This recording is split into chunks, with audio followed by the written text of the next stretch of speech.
So in today's video I am going to discuss about some of the non-negative functions in mathematics. So let's see them. So here it is the non-negative function. So in mathematics there are certain special type of functions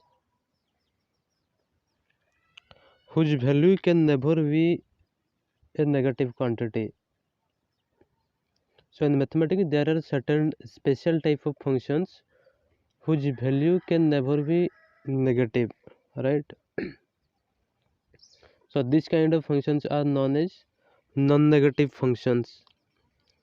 So their value is always either 0 or greater than 0. That means these functions are non-negative, right?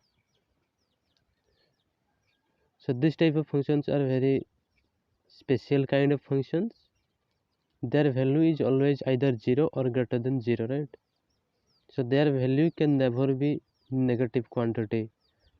So let's see some of them, right? So it is the number one, x square. That means square of a real number is always a non-negative. So x square always lie between 0 to infinity. Okay, x square can never be a negative quantity.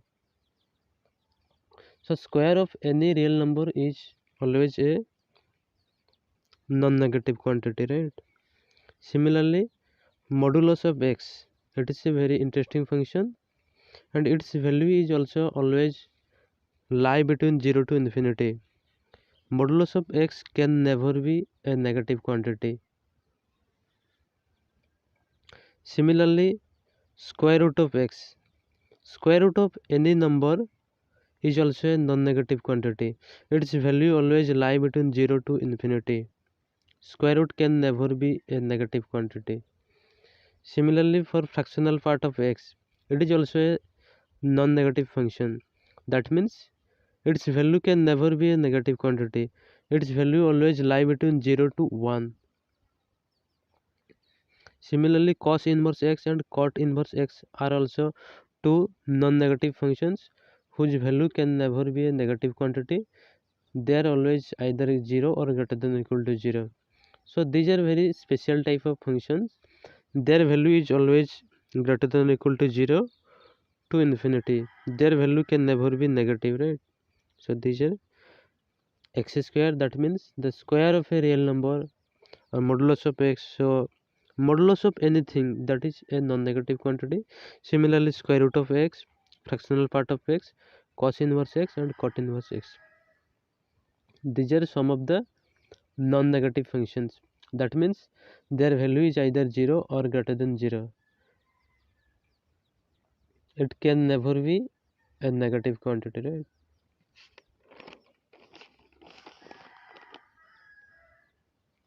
Here is a point to be noted. So square root of 9, and square root of 9 is always plus 3. It is not plus or minus 3, because this symbol, so it is the symbol of a positive square root. Okay, this symbol is basically the symbol of positive square root.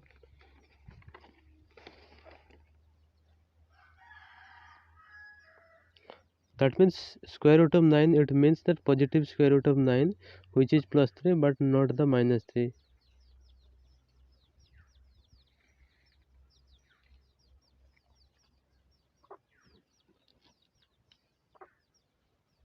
But if someone asks you what is the square root of 9, then your answer will be plus or minus 3. But if someone asks you this one, then it will be always plus 3, because this symbol is the positive square root symbol, right? So it can never be a negative quantity. So here is the two important thing that should be noted down. So this is the square root symbol, and whatever comes inside this square root symbol, that must be a positive quantity,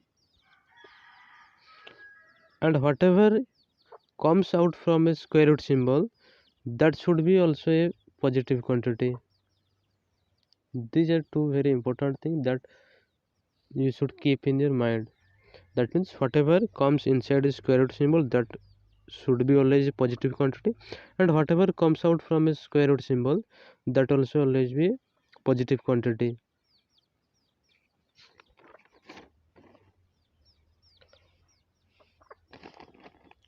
So here is a question, and the question says that if 3a minus 9 whole square plus 4b minus 12 plus 3c minus 21 square root plus the fractional part of d equal to 0, then find out the value of a plus b plus c plus d is equal to 0, where abc belongs to a real number. So how to find out the value of a, b, c and d? So this is the only one equation, but number of unknown is 4. So you can never solve this type of equation. So what to do? So we have to apply a trick. What is the trick? As we know that x square, modulus of x, square root of x and fractional part of x, all these are the non-negative quantity. That means their value can never be a negative quantity. And here is a very important concept. If the sum of two or more non-negative term is 0, then it is possible only when each and every term is 0. Summation of two or more non-negative function can never be 0. It will be 0 only when each and every term is 0. Okay, this is a very important concept. If sum of two or more non-negative terms is 0, then it is possible only when each and every term is 0. So these are all basically non-negative terms and their summation is 0, and this is possible only when each and every term is 0. So 3a minus 9 should be 0, 4b minus 12 should be 0, 3c minus 21 should be 0, and the fractional part of d should be 0. So equating all them with 0, we will get a to be 3, b to be 3, c to be 7, d to be 0, and a plus b plus c plus d will be 13. This will be your answer. So thank you for watching this video.